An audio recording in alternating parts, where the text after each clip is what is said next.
to see students, faculty, and friends of the Jewish community here.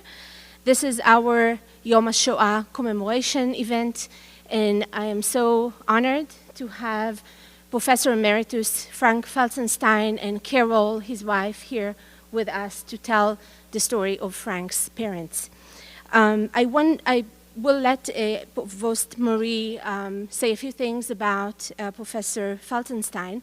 I do want to mention a few things about the way this will be going on this evening. We will have the lecture and reading from Professor Felsenstein's recent book. This will be followed by a Q&A, so anyone who might have questions is welcome to voice themselves. And then after the Q&A, we will have a book signing in the lobby. We have about 25 copies, so you want to hurry and be there as soon as you can so you can get a copy. I do want to also mention that we are very fortunate here at Ball State to have the Ziegler Fund that allows us to bring speakers and teach our community about the Jewish faith and Jewish history.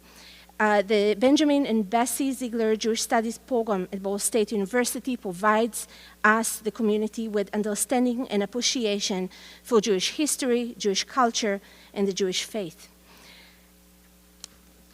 Thank you so much for being here. And before I let Provost Marie come in and introduce Professor Felsenstein, I would just want to say that within my, I would call it a friendship with Professor Felsenstein, I felt that he has been more than a friend. He is a mentor and a role model for our responsibility here as a Jewish community to continue educating our friends with the Jewish culture. Thank you very much.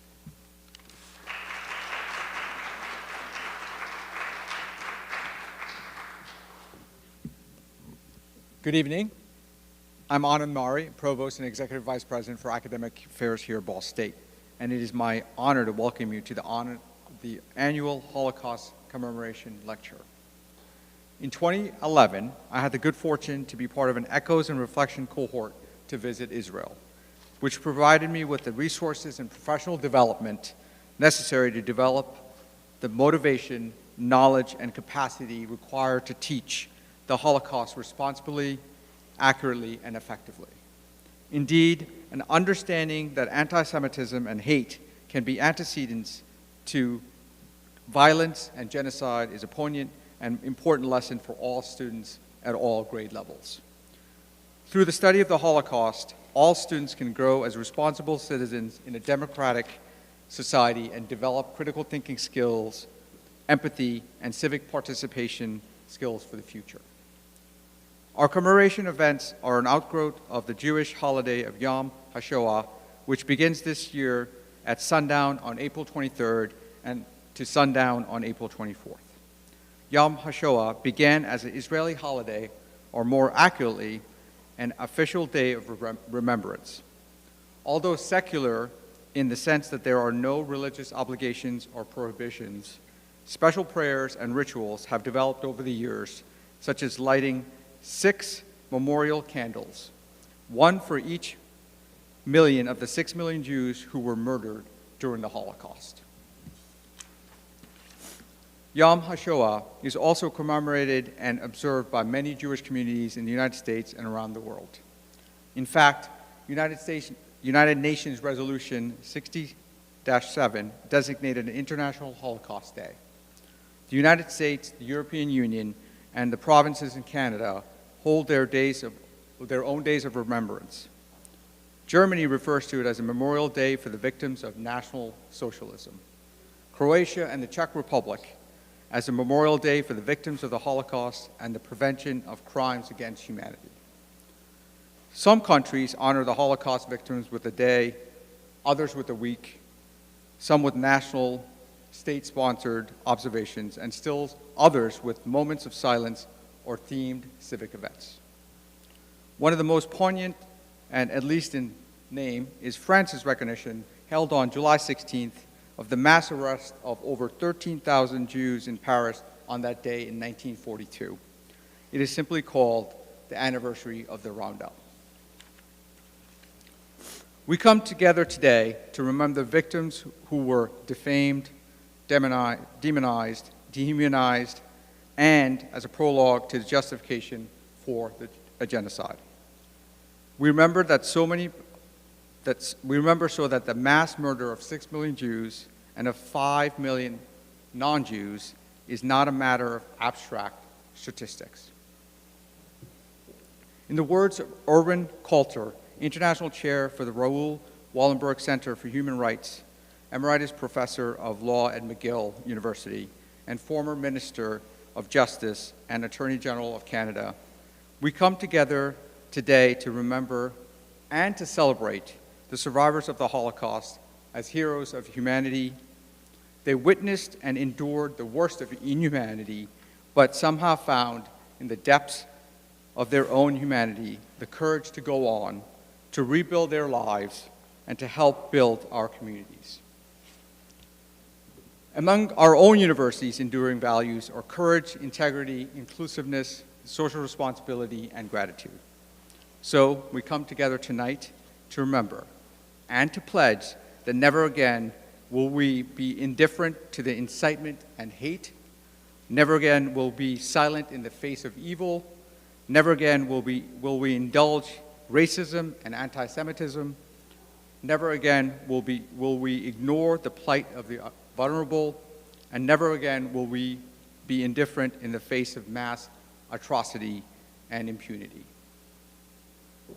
I want to thank the Jewish Studies program and the members of the Ziegler Committee for their continued work in supporting the university mission of inclusivity, cultural development, and transformative learning. Their efforts and sponsored events enrich our community greatly.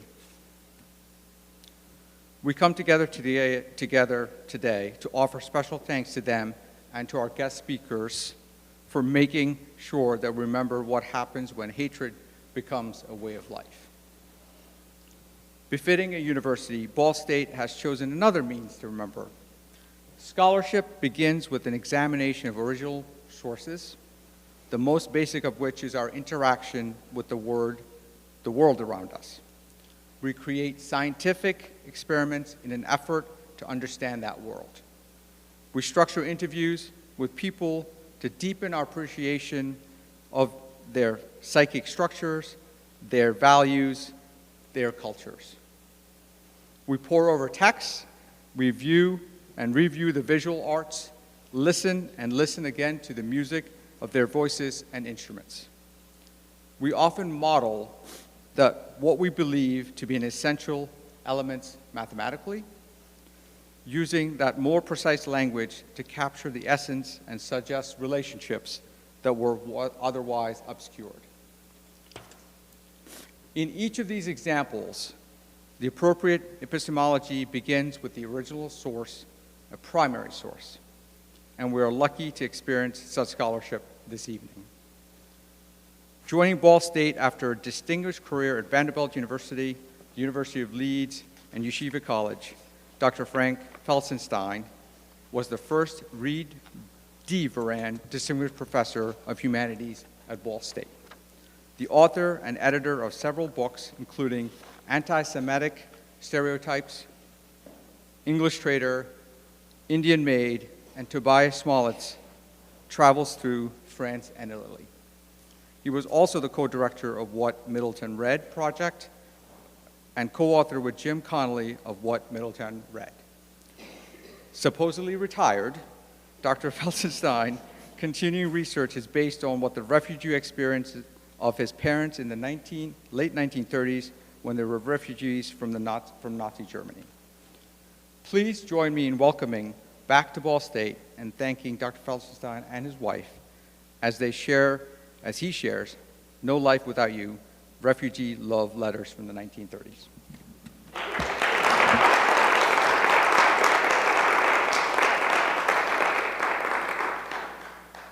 Thank you so much, Provost and Murray, for a very eloquent introduction. I wish I could believe what you're saying, that when we repeat the words never again, that would still be the case. And I think that we must recognize that genocides have occurred and are still occurring even now. And it's a question of what we learn from studying the Holocaust. The dates that you gave us for the International Holocaust Memorial Day, 23rd of April, I'm a professor of English, and 23rd of April always reminds me of the birth and death of William Shakespeare, so it's a strange conjunction. But if we look at it more broadly, there are 2 dates in each year in which the Holocaust is remembered. The other one is much earlier in the year. It's the 27th of January, and countries like Russia particularly, and several others, commemorate that date rather than the later one. And I think it says something about Ball State that we found a decent point between those 2 dates to commemorate the Holocaust and the horror which is there. Many people perished, 6 million Jews, 5-6 million other people, as you pointed out. And perhaps it would be appropriate in some ways to talk about those people. But what is sometimes left out is the story of survival of those people who, by chance, by good luck, by their own initiative, were able to escape from Germany, from Eastern Europe, and live to tell the story of it. And I'm very fortunate that I'm only here because my parents were survivors as such, although they never used that term. They referred to themselves as refugees. It's also interesting, Carol would probably be an excellent choice for next year's Holocaust Memorial Lecture, in that her parents were also people who were refugees who escaped from the horrors which are there.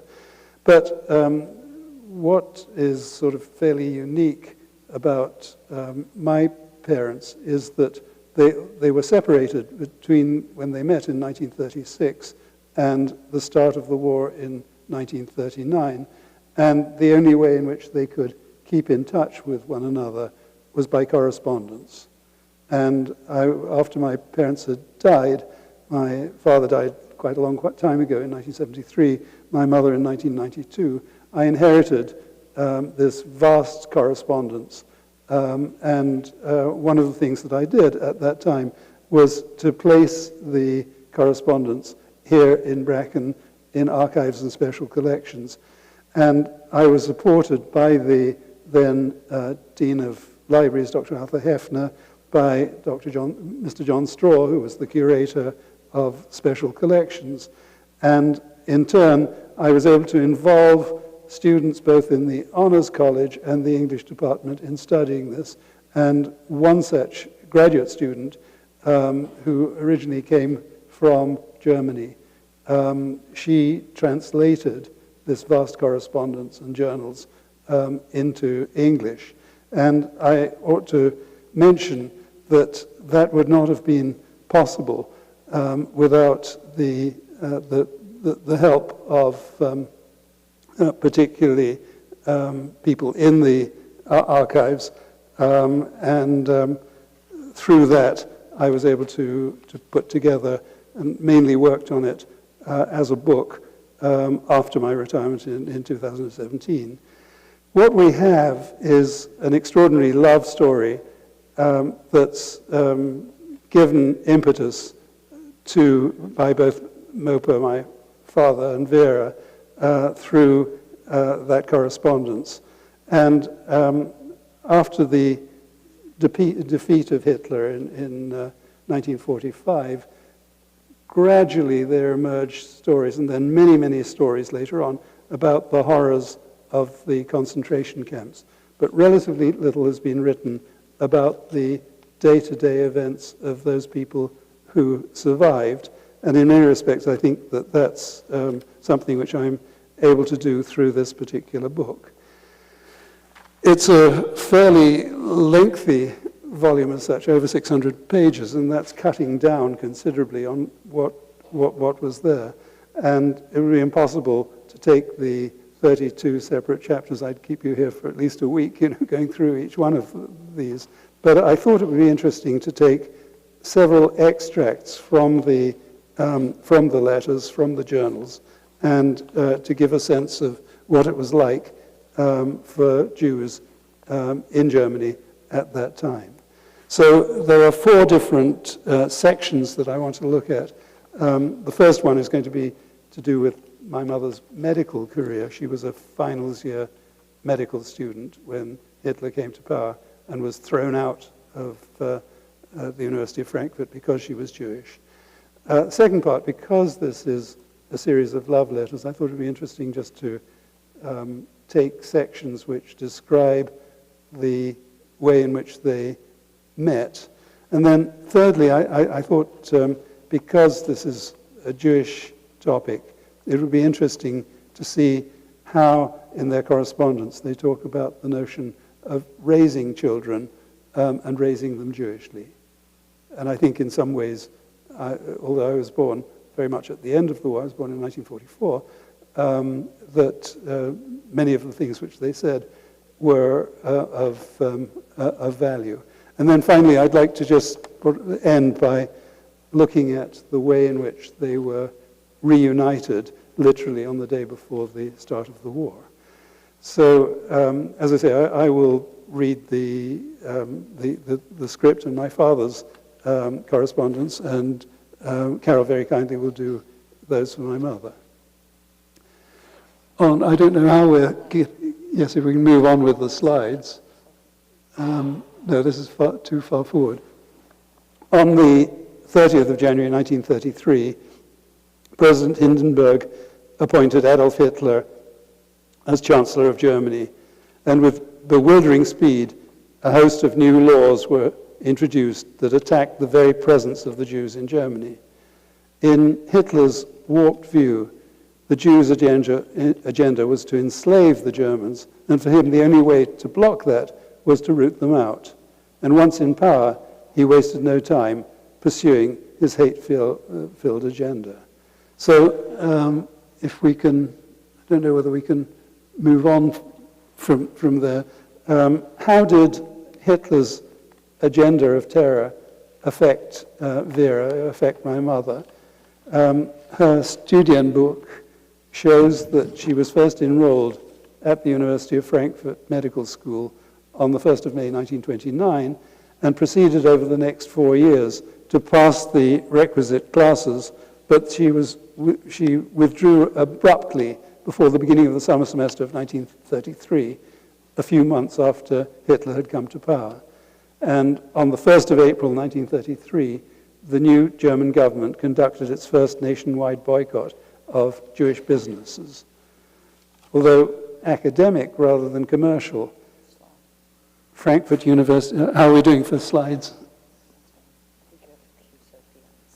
Right, yes, I think she needs to move forward. No, forward. Yep. There we are. One more perhaps than that.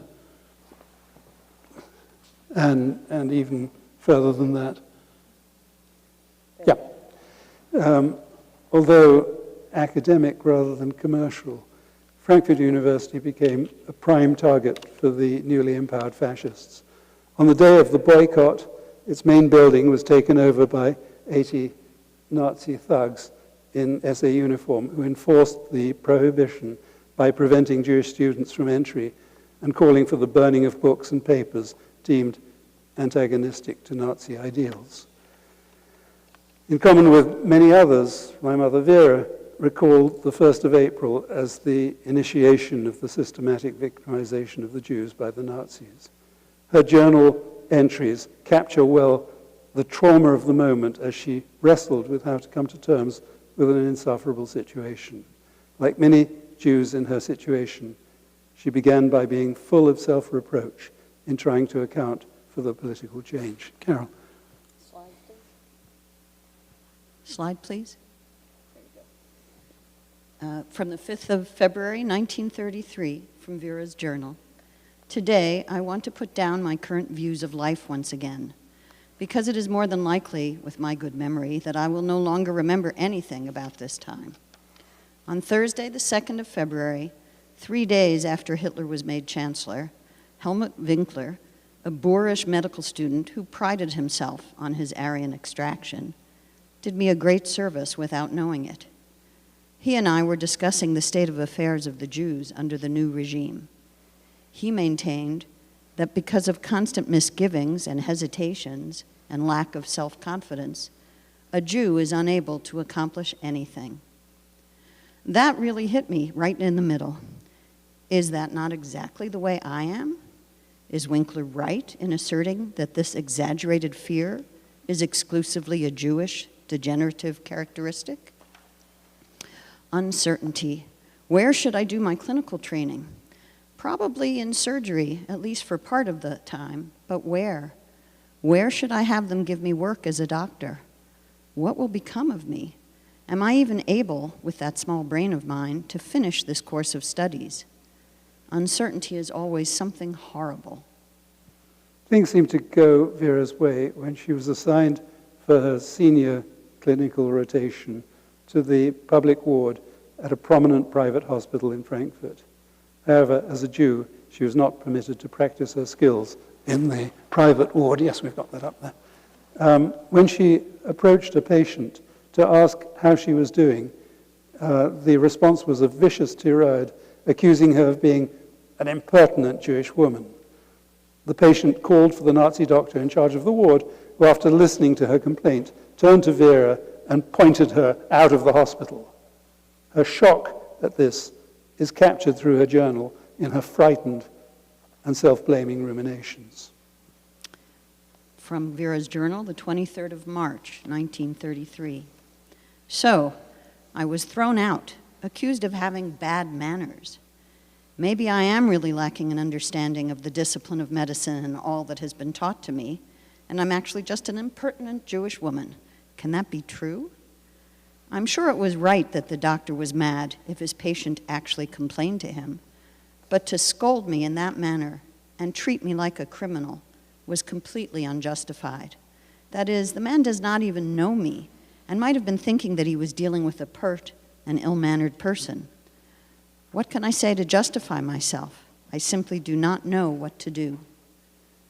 I had no idea why he talked that way about the outrageousness I had committed.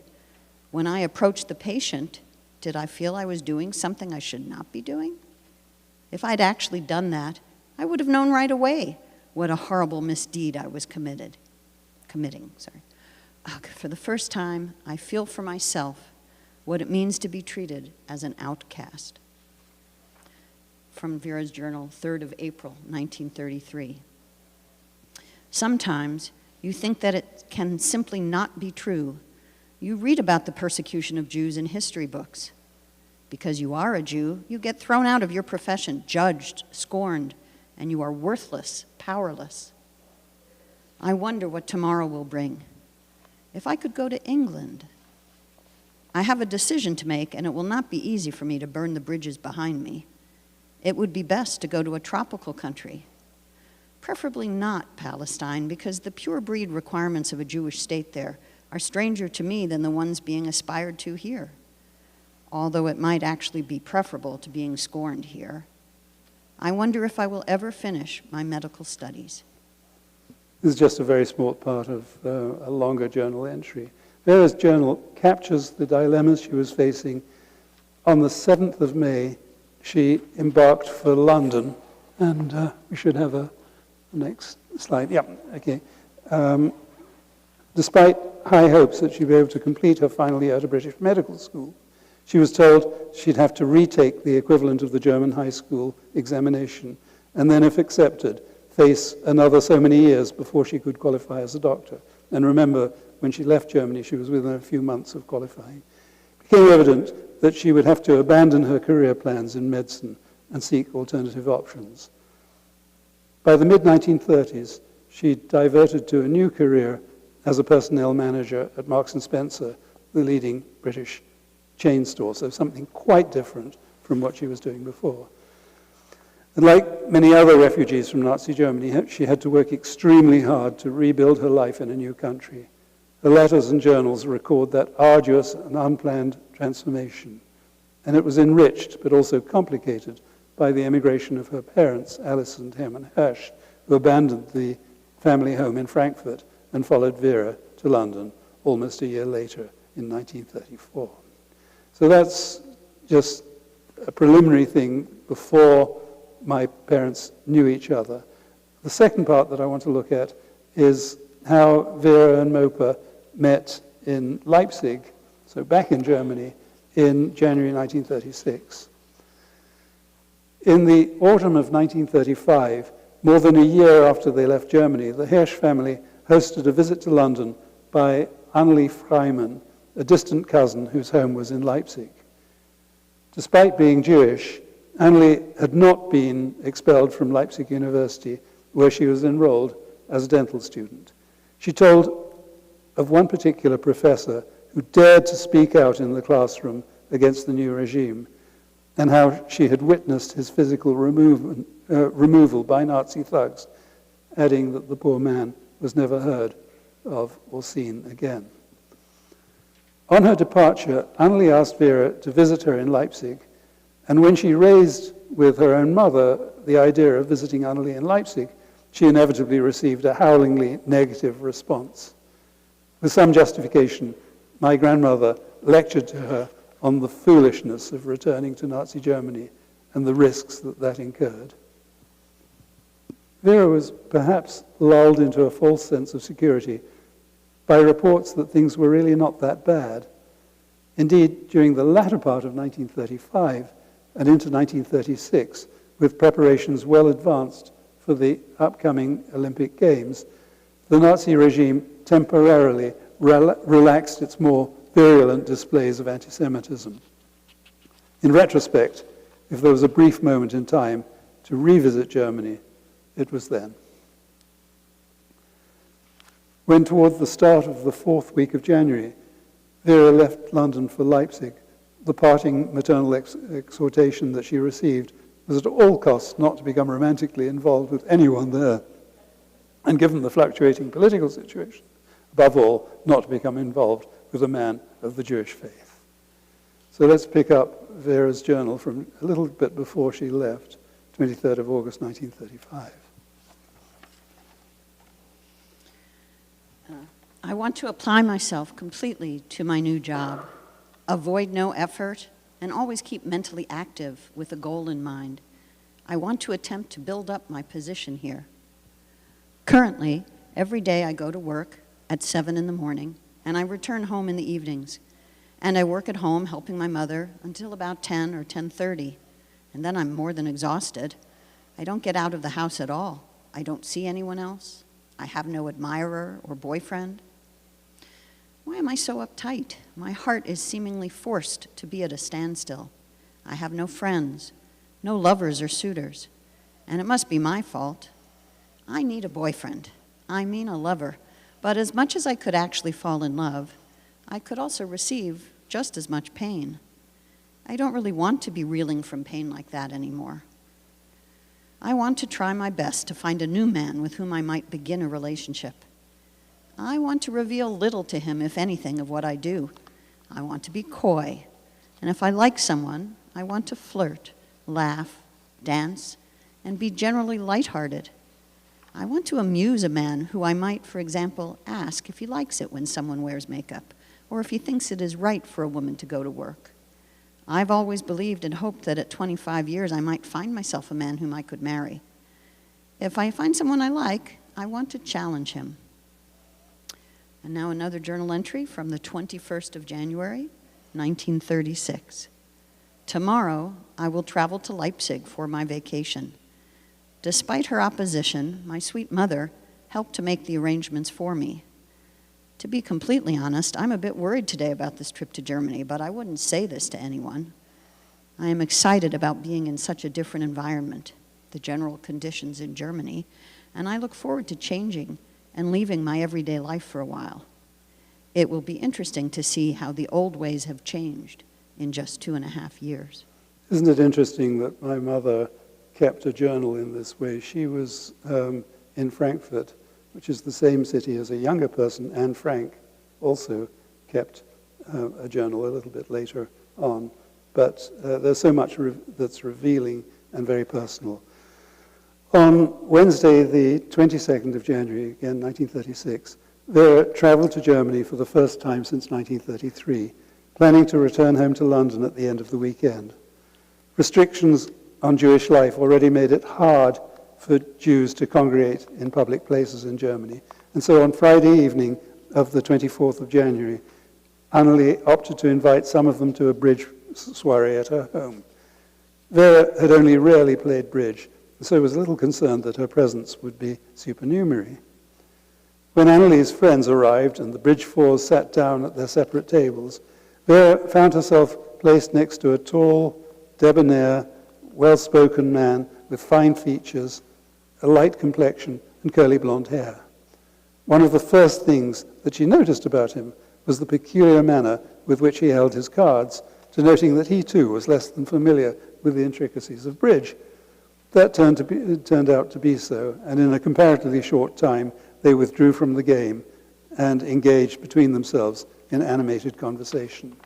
His name, she learned, was Moritz Felsenstein, and he'd grown up here in Leipzig, where his family was in the fur trade, but he was planning to emigrate to Palestine. As their individual stories began to unfold, they soon became engrossed in each other and found themselves at the beginning of a lifelong love affair that affirms its freshness for us through their correspondence. At the time of Vera's visit, Moper already had visas for an exploratory visit the following month to Palestine, then under British mandatory rule, to which he planned to emigrate. And after knowing Vera for fewer than 4 days, he found himself promising that before his return to Leipzig, he'd stop over in London. And Moper's recollection of that departure of Vera from Leipzig and their first kiss is amusingly captured in a letter that he wrote to her rather later in January 1939.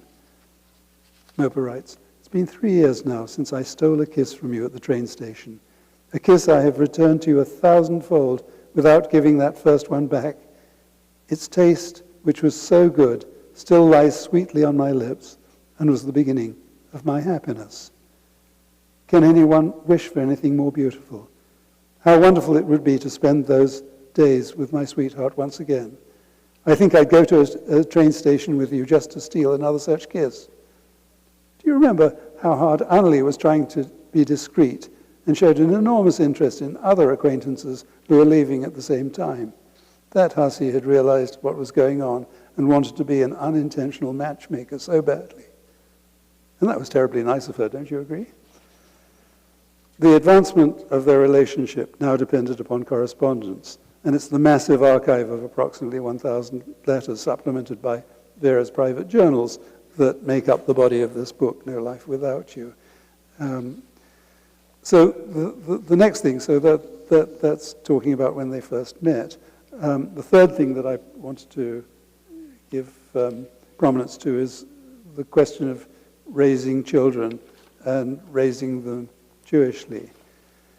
Moper and Vera were able to marry in London on the 1st of August 1937. By then, he had already left Germany. There was an arrest warrant out for him.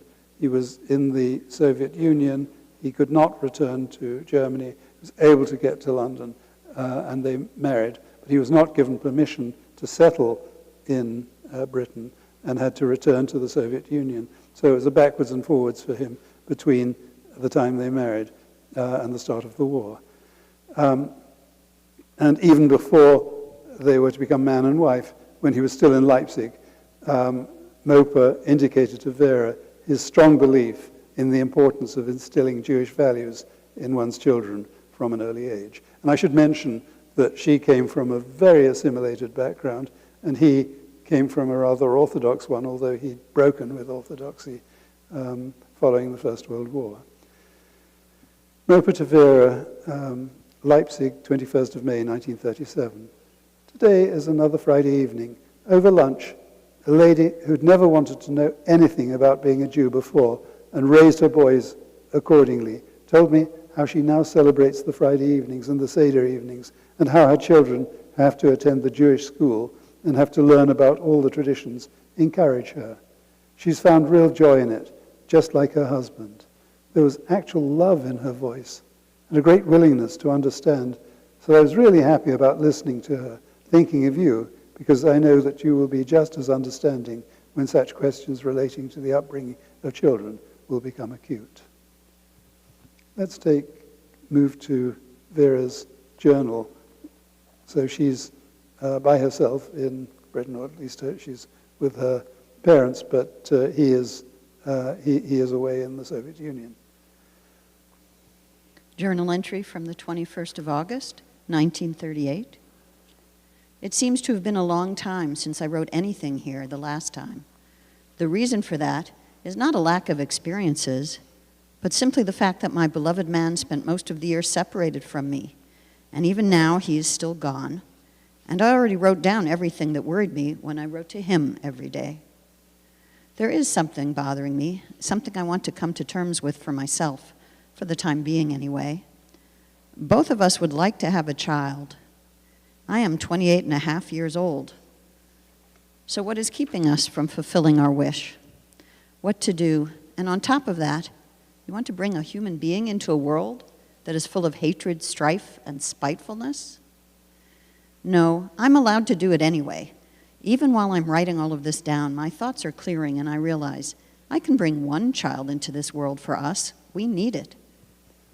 Well, Vera was to come away pregnant when she and Mopa were able to meet on one occasion. Again, he was not given permission to settle in Britain, and they occasionally met elsewhere in Europe if he was able to find time to be free.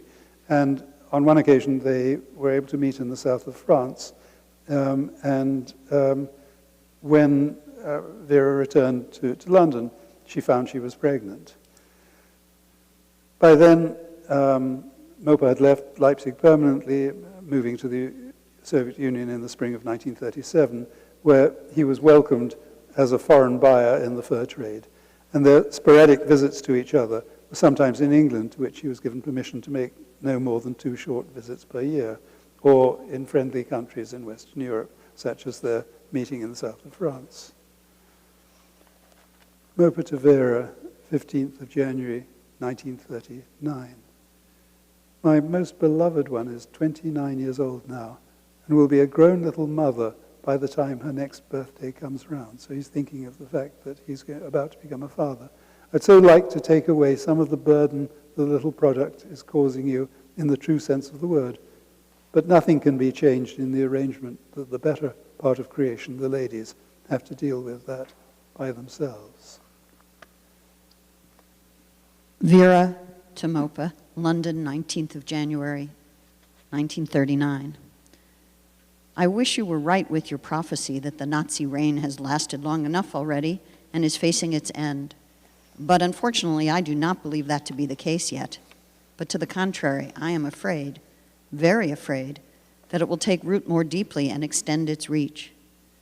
As much as I like being here, the conviction that a country so close to Germany cannot be all that safe becomes more firmly rooted within me. I hope that I'm wrong. My love, often there are doubts welling up inside me, which I should not even put down on paper with such a great distance between us. These are doubts I try to suppress immediately with very weighty reasons that speak against them. Should we bring a child into such a world?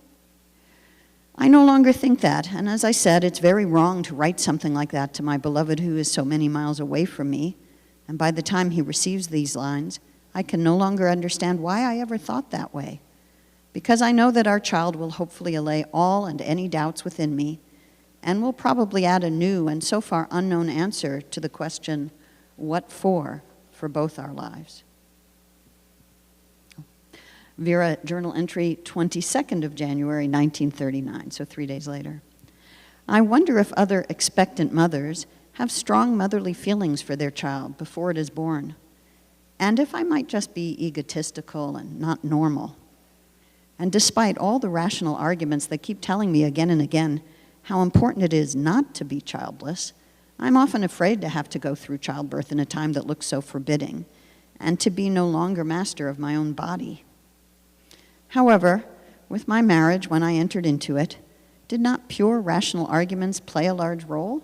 And today, our marriage is flooded with the purest feeling of love, friendship, regard for the other, and friendliness. I hope that my child will find and conquer its own place in my life with its appearance. How I hope for that. And that the child will take away any feelings of loss, of professional advancement might bring. And that it will give an even deeper sense to our already so deep and harmonious love and marriage partnership. And children, especially those born out of love, are supposed to do that. I'm sure it is a shame to even write something like this. I'm sure that the moment I see the product of our love, strong and intelligent, I hope I will feel completely overwhelmed by love. So here's Mopa responding from Moscow to my mother still in London. Despite the fears of my beloved that my optimistic supposition concerning the coming end of the Nazi criminals in Germany lacks any justification, I'll continue to believe in it. Whatever the future will bring for us Jews is only contingently tied to the general development. History shows in the strangest way that every time the assimilation of the Jews in any country became too prevalent, a catastrophe happened to them. That can be proven again and again through thousands of years. And since the degree of assimilation does not depend on any one person, but shows itself in the entirety of the Jews, I can understand my darling's thoughts and doubts concerning the right to procreate. The path of our education led to the ground being pulled out from under you, just like it was for many others when they began to officially declare us as inferior. Our experiences show that you have to prove to a child from the very beginning that it should be valued just as positively for what it is, namely a Jew, as any other human being. And in order to give it secure footing that will withstand all possible attacks, no matter how strong they are, he has to be given Jewish knowledge, and with that, Jewish self-confidence. Every creature at its natural enemy's mercy, if it's not prepared, be it physically or with a strong inner footing, to meet them. Flight is only a partial escape if the spiritual equilibrium is disturbed by it, because the achieved outer security does not help to restore the equilibrium. For this reason, one has to work at prevention and try to construct the spiritual balance as massively and firmly as possible. We have to learn that in order to guarantee those freedoms to our children that life has to give, and that it's only possible if they're familiar with all the factors that can help them understand life and arm them against all enemies. As a consequence of your upbringing, you regard being a Jew as a weakness. How many people who tower above the average have made their weaknesses into factors of strength and perseverance because they acknowledge them, and those very weaknesses help them to get above the prevailing niveau. Let your children recognize their weakness as strength, and that is how you give yourself the right to have children. It's not only not wrong that you write about such understandable doubts in these times, but I'm deeply grateful to you for giving me the opportunity to comment on these doubts. You write yourself that our little fruit will give us another answer unknown to us to the question, what for? And without it, the answer would remain unknown. And so you say exactly the same thing I said, just using different words when talking about freedom. Freedom is the will and the strength to procreate, and the what for is the product that results, which we will come to know with any luck. And then comes a dramatic and very sad moment. Oh, yeah. Okay, journal entry, 28th of February, 1939. On Tuesday, 28th of February, in the afternoon, between 3 and 4 o'clock, I lost our baby. I've been feeling for a while now that something had to happen in my life that would show me that things will not always go smoothly and that things had been going way too well for me. The horrible pain and the disappointment that I am causing my Mopa is the worst thing of all to me, and I really, really hope that I will soon bring a healthy child into the world. So this was a pregnancy which was lost halfway through. You know, my mother was 4 months into having the child, and then she lost it. And because of the political situation, and the uncertainty of things, they decided to postpone having a family. And I'm one of two children. I was the first to be born so many years later in 1944, when things began to be changing on the side of the Allies.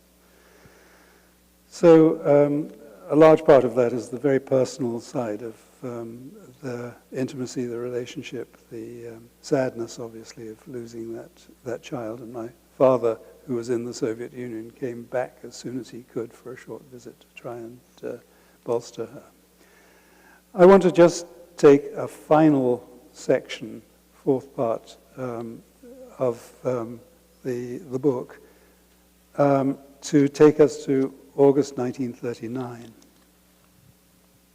In Leningrad, in August 1939, where he listened intently to the daily news and reports from the BBC, which you could get, surprisingly, in Leningrad, Mopa sensed that the war was imminent and began to apply for the necessary visas to travel back to England via Finland and Sweden, the same safe route he'd used on the journey out. He'd gone by ship to avoid going through Germany.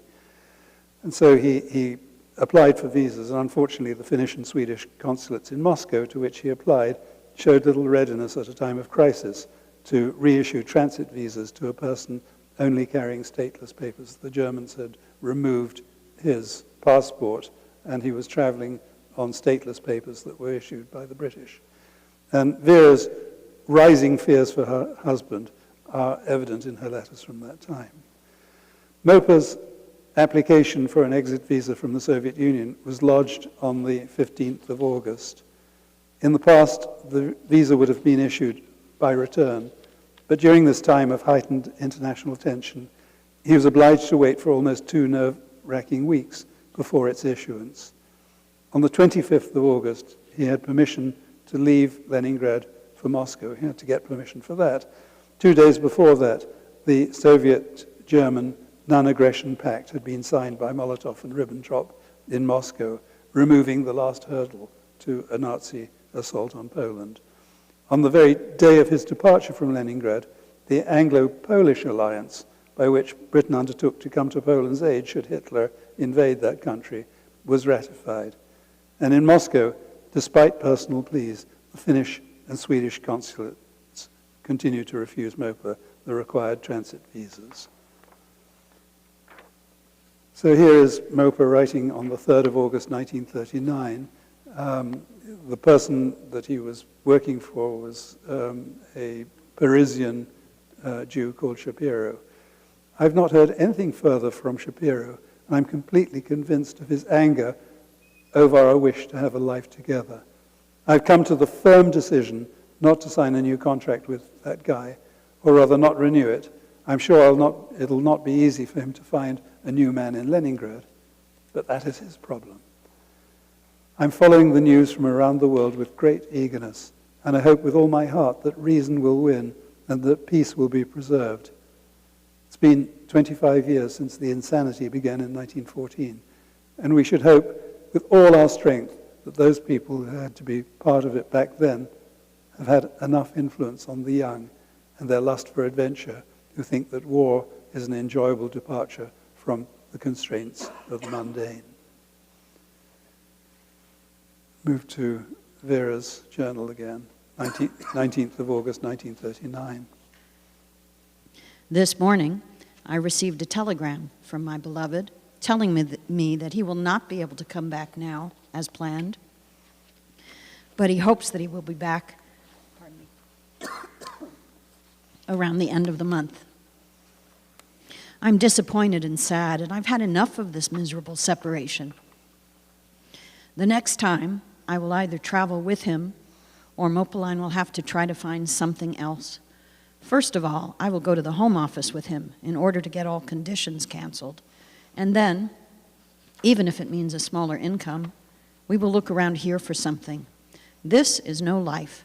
I want to experience my life together with my husband, and this time an end has to be put to these endlessly long times of separation. We should have the final letter, and it's up there, of my father to my mother, from Moscow.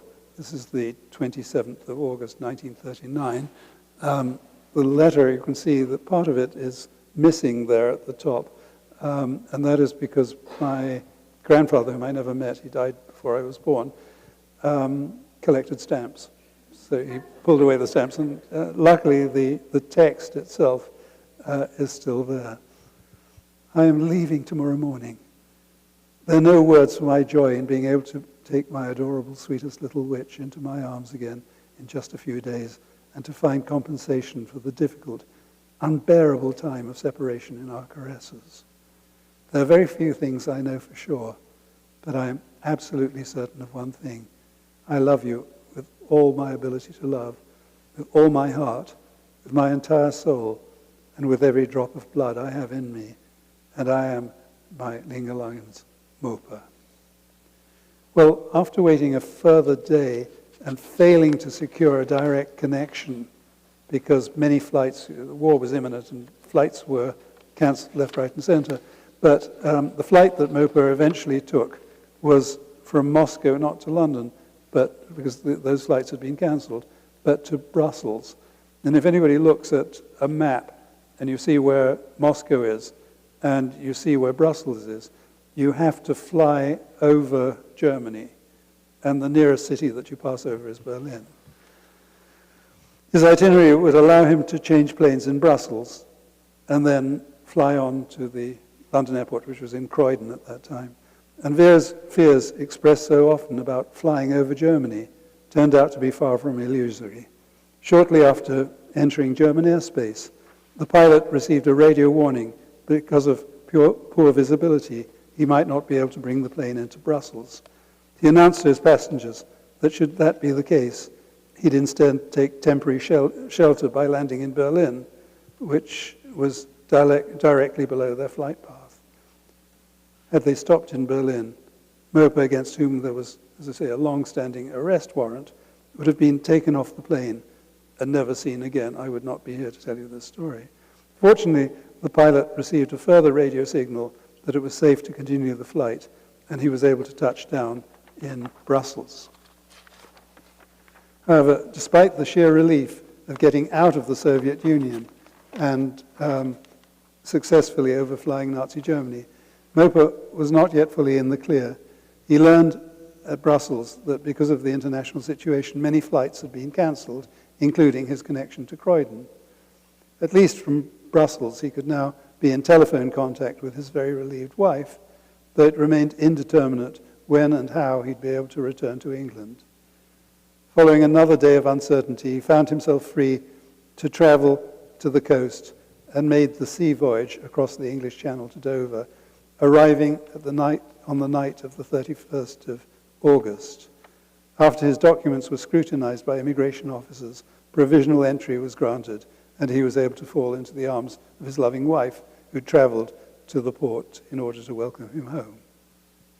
The following morning, the Germans marched into Poland, and the Second World War began. So really, he literally left it until the last moment before he was able to get safely to his wife, to England. Very recently, I came across a letter, much later letter, from my mother to me when I was still living in Leeds. And I thought it would be worthwhile just quoting from that, because it gives a context and perhaps a justification for the work that I did in editing my parents' letters. Have you got that there? Good. Yes, please. Okay. This is dated 21st of November, 1984, from my mother living in London, and I was teaching at the University of Leeds, so I was in Leeds at that time. Dearest Frank, this morning I only woke up at 10 a.m. with justification, as I read last night until 4:30. You want to know what fascinated me that much? In spite of having returned home quite late, it was your daddy's letters, or better, a few of them, written between 1937 and 1939. They are stylistically, as well as with regard to contents, quite outstanding. They come from Paris, Prague, Moscow, Leningrad, and furthermore, a diary came to hand, written by Vera, the contents of which I'd like you to see. If ever I shall not be so busy, Daddy's letters deserve editing and publishing. Maybe this will fall to you one day. They are quite exquisite. All my love, and I look forward to the trip to the USA, very much indeed, and if it comes off, it is only thanks to you. A big kiss from your oldest girlfriend. Well, that was really sweet from my mother, and we were about to go to the United States because the son of Annalie, whom we talked about, was about to get married, and I persuaded my mother we should go to this wedding. I'm very happy that I did so because that's where I met Carol. So I think that's probably all that we want to do in terms of reading from extracts from the letters. The publisher, which is based in Cambridge, Open Book Publishers, one of the conditions of publishing with them is that a book should be openly accessible, so anybody who wants to read it without buying it can do that, although with a long book like that, I think most people have said they would prefer to get the printed copy. In setting up today's talk, I was able to speak with the agent for the publisher, and there is, if anybody's interested in buying the book, there is a substantial discount in doing that. So I hope some of you will be interested in it. Obviously, before we do that, can we open the discussion to questions and answers?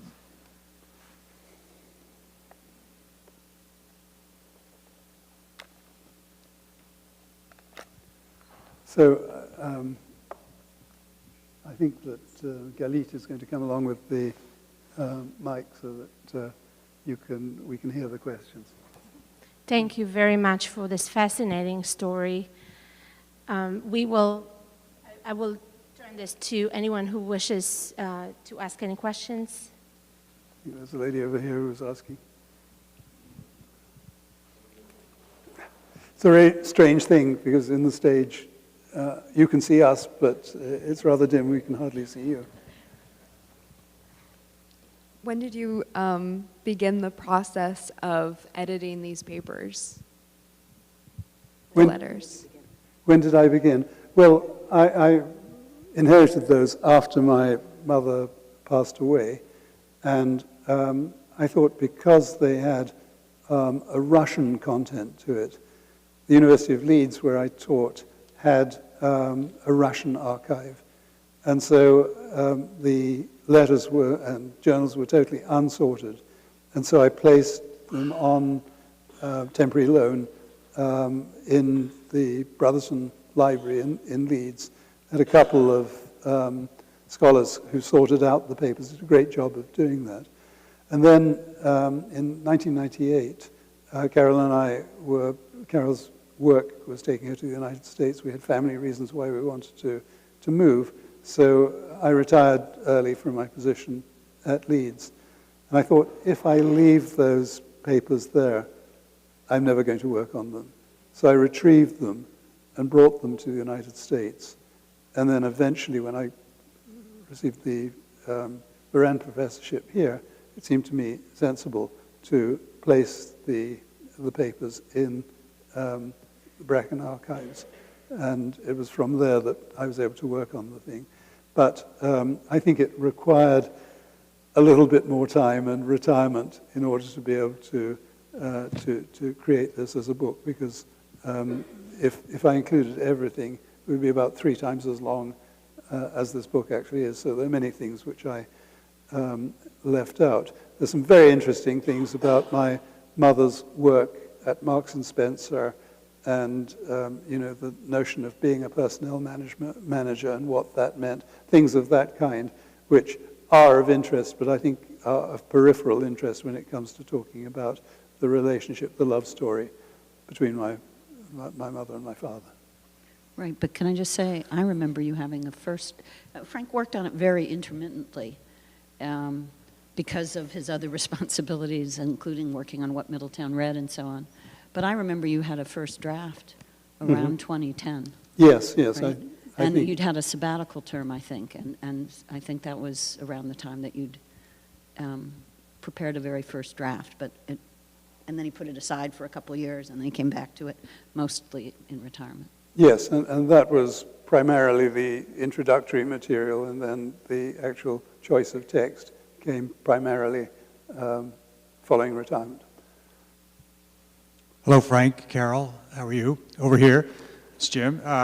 Hey, Jim. Nice to see you. I'm pretty familiar with this project, of course. We've talked about it more than once. And so I'm curious, though, I've never asked you, did anything surprise you? You know, were there discoveries, were there things that you didn't expect when you went through all these letters and put this project Well, together? that's a great question. Were there things I didn't know? I think the details of their intimacy with one another, even before then, the journals that my mother kept, are very revealing about other relationships that she had, which didn't come to anything at all, but made her think about the importance of finding the right partner. I think, on the whole, I knew that my parents had escaped from Nazi Germany. I knew, and I'm sorry I didn't actually comment on them right at the very beginning. There were several slides.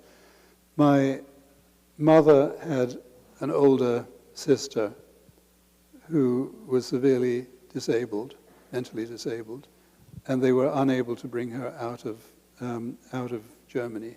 And she was at what was considered a Jewish rest home in the mountains, not terribly far away from Frankfurt. And my grandfather received a telegram, I think I put that up there, which said that she had died. And later on, it turned out that this place, the Kalmenhof in Idstein, was used as the basis for killing many people who suffered from one kind of disability or another. So that was a revelation to find out a little bit more about it. I think the jury is out, whether early on in the war, because my aunt there died in 1935, so whether I would have been able to find out more about that, I don't know, and I don't think so. My late sister and her husband visited the Kalmenhof in Idstein, and they found the grave where she was buried, whereas most people later on were thrown into a mass grave. So the likelihood is that she died naturally, but I think she was probably brutalized at that time. So that was something that I was interested in finding out about. And then my father was one of 7 children, and 2 of them left Germany for Palestine early on, and my father had planned to follow on. And others were able to escape to England. But my father's first sister, older sister, Ketty, and her husband were still in Hamburg when the war started, and they were transferred to Theresienstadt and then to Auschwitz, and they were murdered there. So broadly I knew about that, but I think a lot of the details to do with it, I had no idea.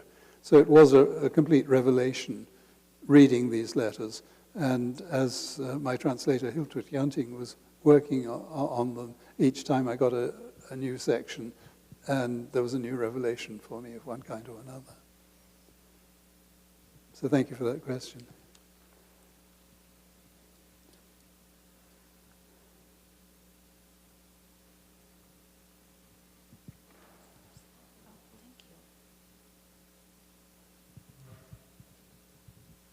Hi, I'm Casey. I'm doing quite a bit of research right now into Nazi propaganda film and fascist propaganda film in general.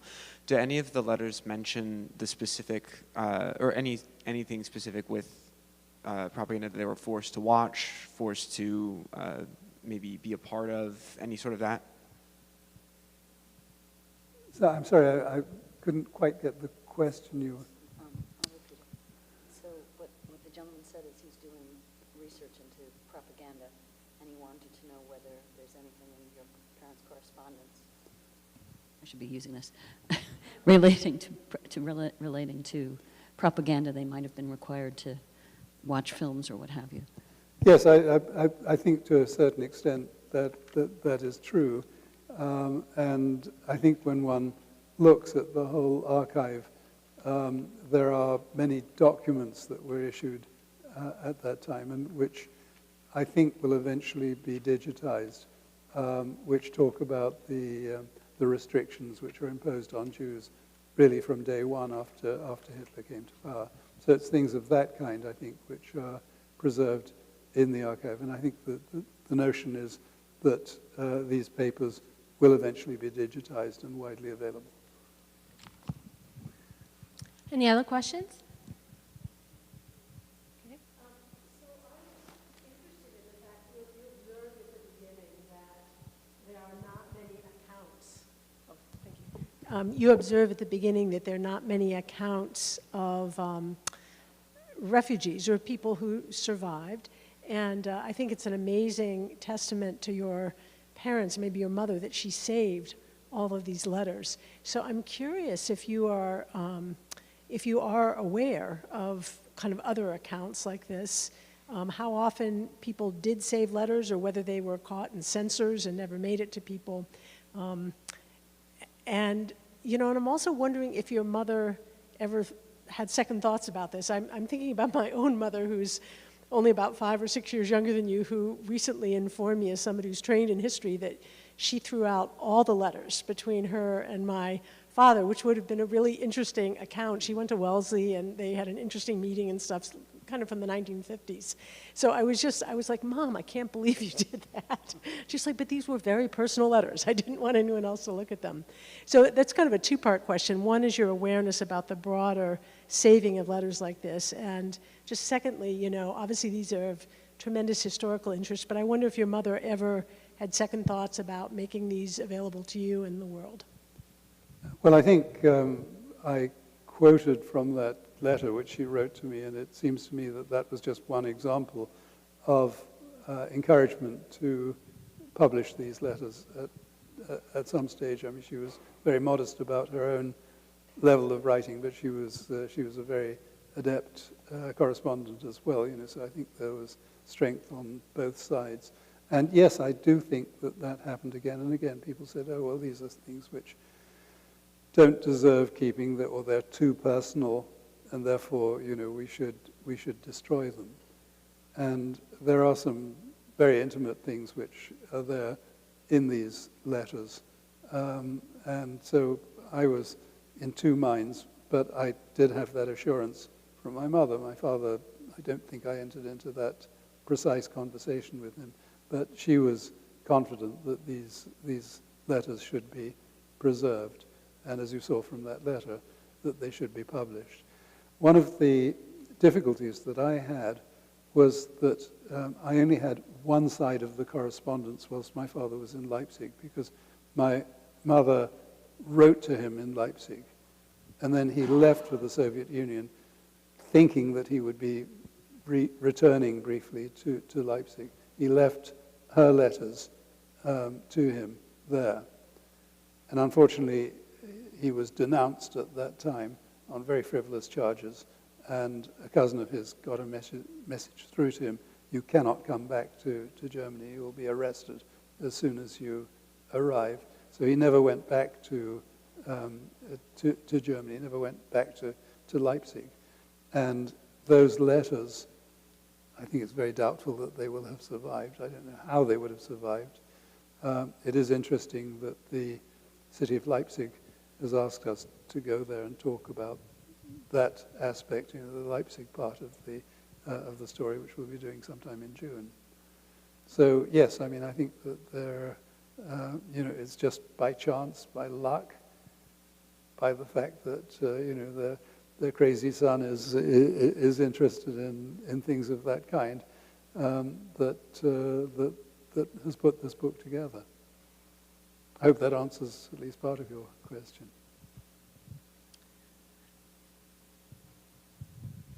So were there times when you had to separate the scholar and the son?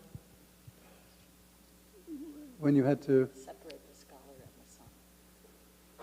Well, I suppose, yes. I mean, I think had I not had substantial experience as an editor of other documents and so on, I probably would not have been able to turn to this with ease. And although I've edited things which seem to be called on as important within their fields, I think that of all the projects that I've worked on, this is unquestionably the most personal one. And it's also one which I recognize only I could do. Any other questions before we go to the lobby? And anyone? Well, thank you very much.